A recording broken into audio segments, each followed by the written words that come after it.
The third opening from the left. The stone that looks like a face, 20 steps inside on the right. 16, 17, 18. Ah, look at that. When archaeologists entered the Qumran cave, what they found would change everything. But the child who described it had never been to Israel.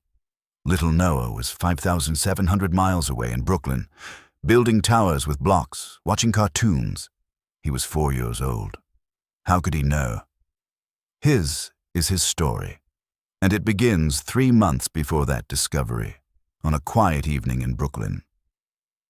On the evening of February 15, 2018, the Rosen family, in their modest 2-bedroom apartment in Midwood, Brooklyn, experienced something that would change their lives forever. Noah, their 4-year-old son, sat at the dining table coloring with crayons when suddenly the red one slipped from his small hand. His eyes fixed on an indeterminate point on the wall, as if he were observing something no one else could see. "Mommy," he said with a voice strangely calm for a boy his age. There were 13 men in the room, but only 12 sat at dinner, the Last Supper, and Judas wasn't sitting in the first hour. He stood by the door with his hands in the pockets of his robe. His mother, Noah Rosen, a 37-year-old history teacher at Brooklyn Technical High School, looked up from her laptop. She didn't give Noah's words much importance at first. "What are you talking about, sweetheart?" Noah continued, his voice gaining an eerie clarity. At the dinner, the Last Supper, Judas stood by the door with his hands in the pockets of his robe. The way he said it, with such matter-of-fact certainty, sent a chill through the warm apartment. "Where do you know this from?" she asked, now giving him her full attention. Noah looked at her with his large dark eyes and answered simply, "I remember it. I was there." The simplicity of his statement was what disturbed Hannah the most. He wasn't trying to be clever or seeking attention. He was simply stating what he believed to be fact. When her husband Joshua returned from his job as a software engineer that evening, Hannah told him about the incident. Joshua, always pragmatic, suggested that Noah had perhaps seen something on television or overheard a conversation at Bright Kids Preschool. Neither could remember ever exposing their son to detailed Christian content about the Last Supper. They decided not to pressure the child, assuming it was a passing phase of fantasy. They had no idea this was only the beginning. Over the following 2 weeks, Noah continued his normal life. He attended preschool, played with his friends Jacob and Emma, watched his favorite shows. He seemed like any other 4-year-old in Brooklyn, perhaps a bit more thoughtful than most, but otherwise completely ordinary. Hannah and Joshua had almost forgotten the strange incident when something happened on March 1st that made forgetting impossible. Hannah had been organizing Rabbi Morris's old study materials. Her father-in-law, 81 years old and living 2 blocks away, was downsizing his extensive library. Among the dusty boxes was an old leather-bound manuscript, its pages yellowed with age, covered in ancient Aramaic script. That afternoon, Hannah heard Noah's small voice from the living room. "Mummy, this is the book Simon wrote." She found her 4-year-old sitting with the ancient manuscript open in his lap, his small fingers tracing the incomprehensible symbols. "Noah, honey, you can't read that. Nobody in our family can read ancient Aramaic." Noah looked up at her and without hesitation began to read. His 4-year-old voice spoke the ancient language fluidly, naturally, as if he were reading a familiar bedtime story. The Aramaic flowed from his mouth with perfect rhythm and inflection. When he finished the passage, he translated, "It says, 'In the year of our Lord's departure, I, Simon, called the Zealot, do record these events so that future generations might know the truth of that final night.'" Hannah's legs felt weak. That's not possible, Noah." "But it's right here, Mommy. Simon wrote this after everything happened. He was very sad. He missed his friend very much." Hannah called Joshua at work immediately. Within an hour, their small apartment was crowded. Joshua had left work telling his team lead there was a family emergency. Rabbi Morris had walked the 2 blocks from his brownstone faster than his 81 years usually allowed. Grandma Miriam came too, still wearing her apron from baking challah. Rabbi Morris moved slowly toward his great-grandson, his aged knees creaking as he lowered himself into the armchair. "Noah, can you show your great-grandfather what you're reading?" The 4-year-old nodded solemnly. He turned several pages, stopping at a section where the Aramaic characters seemed darker, more deliberately inscribed. "This part is about the dinner. Simon is writing about how scared everyone was, but they didn't want Yeshua to know because it would make him sad." Morris's breath caught. Yeshua was the Hebrew name for Jesus, not casually known to a 4-year-old from a Jewish family in Brooklyn. "Can you read the actual words, Noah?" Noah's finger traced a line of text, and he began to speak. The Aramaic words flowed naturally, a language dead for nearly 2 millennia. When he finished, he translated. It says, "The Master knew what was coming, but his face showed only love for us. He broke the bread with hands that would soon be broken." Judas stood apart, already carrying the weight of what he would do. "Some betrayals," he said, "were written in the stars before the foundation of the world." The silence was absolute. Miriam made the sign against the evil eye. Joshua looked like his entire understanding of reality was crumbling. Rabbi Morris examined the manuscript with shaking hands. "This is genuine 1st-century Aramaic. The dialect, the letter forms, it's all authentic to that period." He looked at Noah with awe.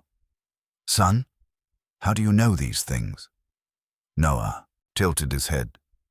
"I was there, Great-Grandpa Morris. I remember." He paused, then added with heartbreaking simplicity, "Why doesn't anyone else remember? Everyone should remember that night." Hannah pulled her son into her arms. He smelled like crayons and apple juice, so wonderfully ordinary despite the impossible words from his mouth. "Baby, you weren't there. That was 2,000 years ago." Noah shook his head against her shoulder. "I know, Mommy, but I remember it anyway. It's like when you remember a dream after you wake up, except this dream is very old and very real." Rabbi Morris stood slowly. "We need to document this. We need to be very careful, very methodical." "Careful," Joshua found his voice. "Dad, our 4-year-old just read ancient Aramaic and claimed memories of the Last Supper. I don't know what we need. We need to understand before we bring in outsiders," Morris said firmly. "If this becomes public, if the wrong people hear about it—" He didn't finish the sentence, but everyone understood. A Jewish child claiming memories of Jesus' Last Supper would attract attention they weren't prepared to handle. "What about Isaac?" Hannah said suddenly. "Your friend from rabbinical school, the archaeologist." Morris's eyes lit up. "Isaac Levinson. Yes, he's at Hebrew University in Jerusalem now, one of the leading experts on Second Temple Judaism. If anyone could help us understand this." He nodded slowly. Isaac would be discreet, and he'd know what questions to ask. Over the next 2 weeks, the Rosen household existed in a strange space between normalcy and the impossible. Noah continued attending preschool, but at home, Rabbi Morris would come over with questions. He was methodical, almost scientific. He would show Noah images from various sources, paintings of the Last Supper, archaeological diagrams, photographs of ancient artifacts. Noah's responses were consistently, unnervingly accurate, but they also contained details not in any historical record. "The table wasn't like in the paintings," Noah explained one evening. "They didn't sit in chairs. Everyone was lying down on cushions, leaning on their left elbows, and the room was smaller, much smaller than this makes it look." The triclinium configuration, Morris explained later to Hannah and Joshua, the Roman dining style of the period, historically accurate but not commonly depicted in most religious art. On March 15th, Rabbi Morris contacted Dr. Isaac Levinson in Jerusalem. The call was brief, cryptic. "Isaac, I need you to come to Brooklyn. I can't explain over the phone, but remember when we used to debate whether miracles could still happen in the modern world? I may have an answer to that question." There was a long pause. Then, "You're serious?" "I've never been more serious in my life. I'll be on a flight next week." As March turned toward April, Noah's memories began to expand. One evening while Hannah was making dinner, he wandered into the kitchen. "Mommy, do we have any dates? The sweet kind from Jericho?" Hannah paused. "We have regular dates in the pantry, honey." "Oh." Noah looked disappointed. The ones at the dinner were from Jericho. They were smaller but so much sweeter. Simon brought them. He said they were the best in all of Judea. These unprompted memories, casual and specific, were more unsettling than the dramatic revelations. They suggested the memories weren't rehearsed. They were simply there, existing alongside his memories of preschool and cartoons. The family decided to wait until after Passover to bring Dr. Levinson into the situation. They were already planning to spend the Seder at Rabbi Morris's house. Perhaps the Passover setting might trigger more memories. They had no idea how right they were, or how much more complicated things were about to become. On April 2nd, 2018, the Rosen family gathered with extended relatives at Rabbi Morris's brownstone for Passover Seder. 23 people crowded around the extended table. The traditional Seder plate sat in the center, each symbolic food carefully arranged. Morris had just begun reading the Haggadah when Noah, sitting in his booster seat between Hannah and Joshua, suddenly interrupted. "Great-Grandpa Morris, at that dinner there was also unleavened bread, but it was different. It was round, not like the square matzah we have." The table fell silent. Several relatives exchanged confused glances. Most didn't know about Noah's strange pronouncements. "Which dinner, Noah?" Morris asked carefully. "The dinner of Yeshua with his friends," Noah answered naturally. "There was lamb, of course, but there was also salted fish they brought from Tiberias, and dark wine, so dark it looked almost black in the clay cups." Grandma Miriam let out a soft gasp. Uncle David, Joshua's brother from New Jersey, looked completely baffled. Rabbi Morris raised his hand for silence. "Noah, can you tell us more?" And so, in front of the entire extended family, 4-year-old Noah Rosen described the Last Supper in detail no child should possess. He talked about the arrangement of the room, the specific prayers, the way evening light came through the eastern window. He described the apostles' personalities. Peter's bluster and secret fear, John's quiet devotion, Thomas's constant questions. Then he said something that made even skeptical relatives fall silent. "Judas didn't want to do it, you know. He cried before he left the room." Yeshua hugged him and whispered something in his ear that nobody else could hear. After Judas left, Yeshua looked so sad. He said, "The hardest burdens fall on the purest hearts, and history will never forgive what love demands." The words hung in the air like smoke. In the kitchen, the timer on the oven beeped, but no one moved. Finally, Morris cleared his throat. "I think we need to cancel the rest of the Seder.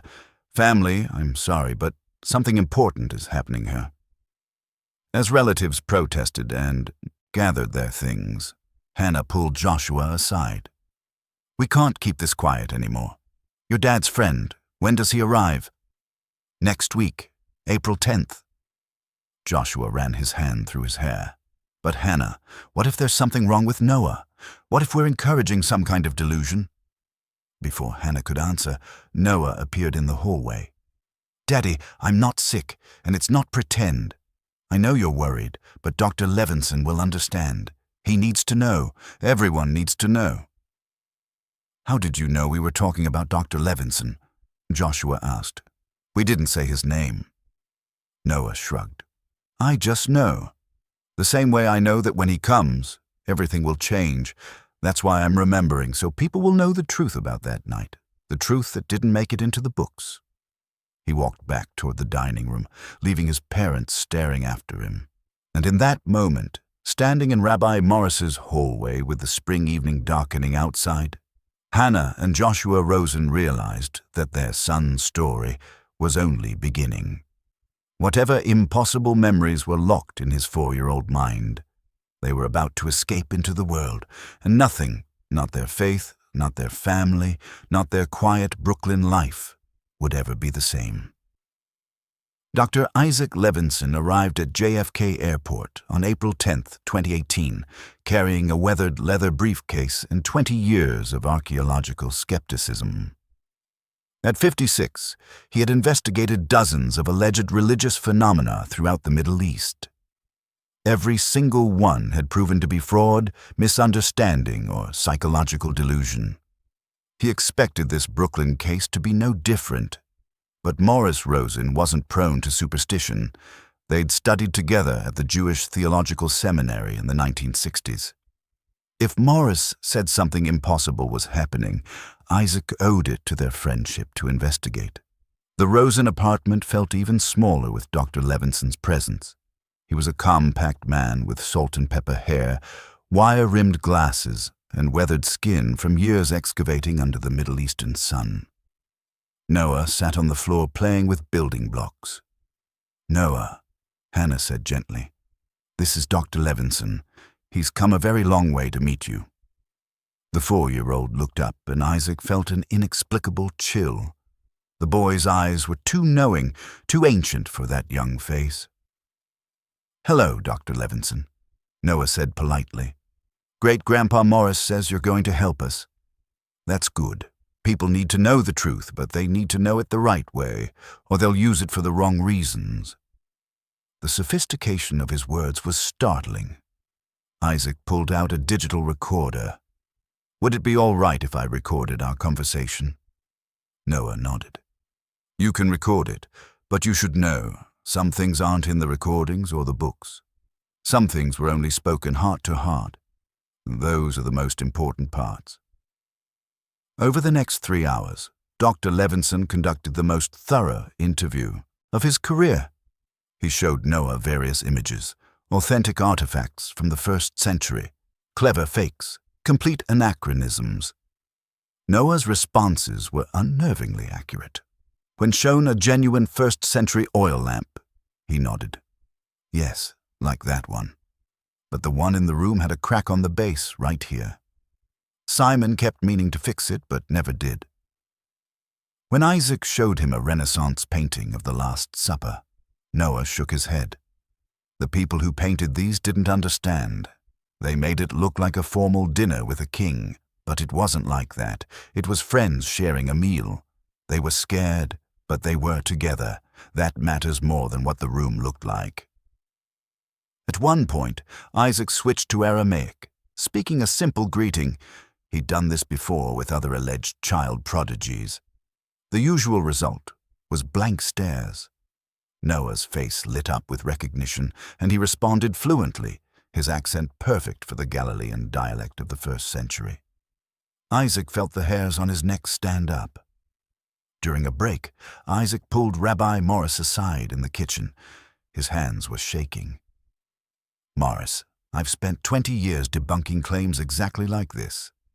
I can usually spot the fraud within 30 minutes. I've been here 3 hours, and I can't find a single crack in his story. Either this is the most sophisticated hoax I've ever encountered, or my great-grandson has genuine memories of an event that occurred 2,000 years ago," Morris finished softly. By April 13th, Isaac had reached a conclusion that violated everything his scientific training told him should be possible. "I believe him," he told the assembled family in Rabbi Morris's study. "I don't understand it. I can't explain it, but I believe this child has genuine memories of the Last Supper." "What do we do now?" Hannah asked. Isaac removed his glasses and cleaned them. "Now we need to be strategic. If this becomes public before we have proper documentation, it will be a circus. We need to take Noah to Jerusalem, to the places he's describing. I need to see if his memories align with archaeological reality, and I need to introduce him to specialists who can verify specific details. Noah, who'd been listening quietly, nodded. I want to go. I need to go. There are things I have to show you. Things that are still there. Waiting. What things? Rabbi Morris leaned forward. Things that prove it's real. Things nobody knows about except me. Noah's voice took on that distant quality. In the Qumran caves, behind the stone that looks like a face. That's where Simon hid the coin. He marked it with his sigil so that when it was found, people would know. Dr. Levinson's heart began to pound. If Noah could lead them to an authenticated first-century artifact, placed exactly where he claimed. We leave next week, Isaac said decisively. This stays within a very small circle until we have irrefutable evidence. On April 7, 2018, the Rosens boarded an El Al flight to Tel Aviv. Noah pressed his face to the window during takeoff. Goodbye, he whispered. I'll come back different. The flight was 11 hours. Noah slept fitfully, mumbling in Aramaic. Dr. Levinson met them at baggage claim. Everything's set. We have a meeting tomorrow with Dr. Giovanni Ferrara from Rome and Dr. Leah Shapiro. Both have signed strict non-disclosure agreements. As they drove toward Jerusalem, Noah became increasingly agitated. It's different. There are so many buildings. The roads are wrong. They should be stone and dirt. It's been 2,000 years, honey, Hannah reminded him. But some things should be the same. The hills should be the same. As Jerusalem came into view, Noah fell silent. Tears rolled down his cheeks. What's wrong, baby? Joshua asked. It's still beautiful, Noah whispered. Even with all the changes, it's still beautiful. He loved this city so much he cried over it, you know. The night before everything happened, he stood on the Mount of Olives and looked at Jerusalem and cried because he knew what was coming. That evening, as Hannah put Noah to bed in their rented apartment, he looked up at her. Mommy, Dr. Ferrara and Dr. Shapiro, they're going to test me tomorrow. They're going to try to prove I'm lying. They're just trying to understand, sweetheart. I know, and it's okay. They should test me. They should make sure it's real before they believe. He paused. But Mommy, after tomorrow, after they know it's real, everything changes. The next morning, they gathered at Hebrew University's Archaeological Institute. Dr. Giovanni Ferrara was already there, a trim Italian man with sharp eyes and polite skepticism. Dr. Leah Shapiro arrived moments later, a woman with graying hair and the cautious posture of someone disappointed by sensational claims before. Let's be clear, Dr. Ferrara said. I have investigated 17 cases of alleged supernatural knowledge in children. All 17 had prosaic explanations. For 4 hours, they tested Noah. Dr. Shapiro showed him images, mixing genuine artifacts with fakes. Noah identified each correctly, providing context that shouldn't be possible. Dr. Ferrara tested his Aramaic, switching dialects, throwing in grammatical errors. The 4-year-old corrected him without hesitation. The breakthrough came when Dr. Shapiro asked about the seating arrangement. Noah drew quickly, a U-shaped configuration marking where each person had been positioned. It was a triclinium arrangement, he explained. Yeshua was here in the place of honor. John was on his right. Judas was on his left, the place of the second closest friend. That's important. He wasn't relegated to the end. He was honored right up until he left. Dr. Shapiro's hand trembled. This exact configuration was only theorized 3 months ago in a specialized journal. There's no way he could have encountered this. Dr. Ferrara leaned back, his skepticism warring with evidence. What comes next? Noah looked at him with ancient eyes. I want you to help people understand that the most important thing about that night wasn't the miracles or prophecies. It was that friends shared a meal together, and they loved each other, and one of them was about to betray that love. That's the real story. Finally, Dr. Levinson spoke. Tomorrow we go to Qumran. Noah says there's evidence hidden there. If we find what he claims, we have to go public. That night, as the sun set over Jerusalem, Noah stood on the balcony with his father. "Daddy," Noah said quietly, "tomorrow we find the coin. And then 3 days later, something happens at the Western Wall, something nobody expects. And then I start forgetting." Joshua's heart clenched. Forgetting. The memories are fading, like dreams do when you wake up. I can feel it happening. That's okay, though. I think I'm only supposed to remember long enough to show people what needs to be shown. After that, I get to just be Noah again. Joshua pulled his son close, fighting back tears. "You'll always be just Noah to me. Always." But watching the ancient city glow in the sunset, Joshua knew that nothing would ever be just anything again. Tomorrow they would go to Qumran. They would search for a coin hidden 2,000 years ago, and if they found it, the world would have to confront an uncomfortable truth, that sometimes the past refused to stay buried. Sometimes it lived on, carried in the memories of a 4-year-old from Brooklyn who just wanted to play with blocks and eat pancakes. The expedition to Qumran began on June 8, 2018. A team of 12 archaeologists and cave explorers arrived at the barren cliffs overlooking the Dead Sea. Noah was brought to the site with his parents and a precautionary medical team. He had never been to Qumran before. As he stepped out of the vehicle, he looked up at the rocky formations and pointed without hesitation. There, the third opening from the left. The stone that looks like a face is 20 steps inside on the right side. Dr. Levinson and Dr. Ferrara entered the cave on June 11th.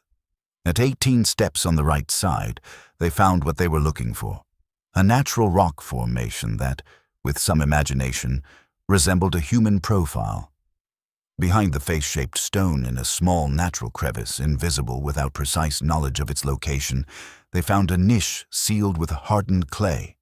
Inside was a small bronze cylinder, no larger than a thumb, sealed at both ends with petrified beeswax. The cylinder was opened on June 16th. Inside was a coin, incredibly well preserved. Dr. Ferrara, an expert in ancient coinage, examined it with a magnifying glass. His first words were barely a whisper. "My God, it's authentic."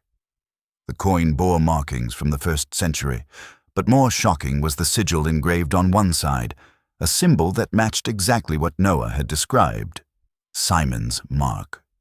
The discovery triggered an international storm. The Vatican sent an official delegation, led by Monsignor Francesco Moretti. On June 30th, during a private meeting with Dr. Levinson and the Monsignor, Noah made a revelation that chilled everyone present. Yeshua knew what was going to happen. Not just Judas's betrayal, but everything that would come after. He talked about wars, destroyed temples, about a time when his message would be carried in light boxes to every corner of the world. Monsignor Moretti leaned forward. "Noah, can you tell us exactly what words he used?" The boy closed his eyes. He said, "When you see the abomination of desolation standing in the holy place, then let those in Judea flee to the mountains." That's in your scriptures. But he also said something else that isn't written. The silence was absolute. He said, "In the year when 1,000 plus 1,000 plus 24 solar cycles are completed since my departure, a child will remember this night, and his memory will be the seed of a new awakening." Dr. Levinson calculated quickly. If the crucifixion occurred around 30 or 33 AD, 1,000 plus 1,000 plus 24 years later would be exactly 2018. On July 14th, Noah announced, "I need to go to the Western Wall. Tomorrow at noon, something will happen there." Under strict security measures, on July 15th at morning, thousands of people gathered at the Western Wall Plaza. Noah arrived at exactly 11:55 a.m. At precisely noon, a tremor began. Thousands of people present felt a subtle, almost imperceptible vibration. Then something happened that hundreds of cameras documented.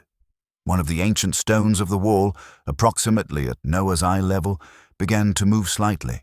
It didn't fall or dislodge. It merely shifted a few centimeters outward, revealing a small gap behind it. The stone, weighing about 400 pounds and positioned there for nearly 2,000 years, had moved without visible human intervention. Behind the shifted stone, in a fist-sized cavity, lay a small object wrapped in decayed cloth. It was an ancient ring, first-century type, with an inscription in Old Hebrew on the base. The inscription read simply, "To light the way when memory returns."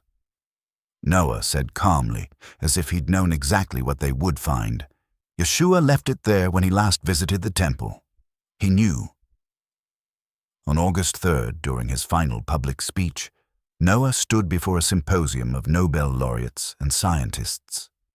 Yeshua said something else at the Last Supper that I need to share now. The room fell silent. After he washed the disciples' feet, he sat down and told them, "The love you have for one another will be the only true proof. Not the miracles, not the signs, not the secret knowledge. Only love." He ended his speech with his final public words on this subject. "You don't have to believe me. You just have to love each other." That was his only real rule.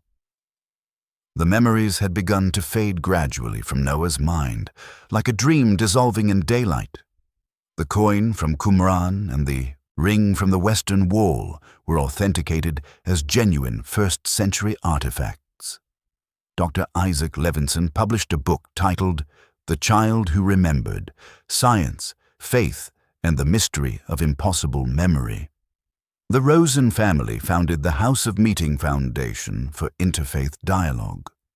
In a private interview in January 2020, Noah was asked what he remembered most from the entire experience. He looked at the interviewer and said, "I remember his smile." Yeshua smiled a lot that night, even though he knew what was coming. He smiled because he loved them, and love was stronger than everything else. That's what I never want to forget. By August 15th, 2018, the family returned to Brooklyn. Noah's memories continued to fade, slowly receding like tide from shore. Dr. Levinson's documentation remained. The artifacts were preserved in climate-controlled facilities, and the world had been given a glimpse into something that defied all conventional understanding. In Midwood, Brooklyn, life returned to a semblance of normalcy. Noah went back to Bright Kids Preschool. He played with Jacob and Emma. He built towers with blocks and watched cartoons. The ancient eyes that had carried 2 millennia of memory gradually returned to the innocent gaze of a 4-year-old child. But sometimes, on quiet evenings when Hannah tucked him into bed, Noah would look up at her and say something that reminded her of what he'd carried, what he'd shown the world. "Mommy, even though I'm forgetting the details, I remember the important part, the love. That's what matters, right?" "Yes, baby," Hannah would whisper, smoothing his hair. "That's what matters." And in that small apartment in Midwood, with the sounds of Brooklyn traffic filtering through the windows and the ordinary rhythms of family life continuing around them, a child who had bridged 2,000 years with his impossible memories finally found peace in simply being 4 years old again. The artifacts remained. The documentation existed. The world had been changed, subtly but irrevocably, by a 4-year-old boy from Brooklyn who had remembered what no one should be able to remember. But perhaps the greatest miracle wasn't the memories themselves, or the artifacts they led to, or the scientific documentation that followed. Perhaps the greatest miracle was the simplicity of the message that survived when everything else faded. That love, in the end, was the only thing that truly mattered. That kindness to the person right in front of you was the highest form of faith. That the most profound truths were often the simplest ones. Noah Rosen would grow up to be a normal child, a normal teenager, a normal adult. The memories of that impossible spring when he was 4 would fade almost entirely, leaving only a vague sense of having once known something important, something beautiful. But the world remembered. And in remembering, perhaps it learned what Noah had been sent to teach, that across the vast expanse of time, through all the complexity of theology and doctrine and debate, the message that echoed from that night 2,000 years ago remained startlingly, beautifully simple. Love one another. That was the secret that didn't make it into all the books. That was the truth hidden behind 2 millennia of history. That was what a 4-year-old child from Brooklyn, carrying impossible memories in his small mind, had crossed time itself to remind a forgetful world. And in the end, perhaps that was miracle enough.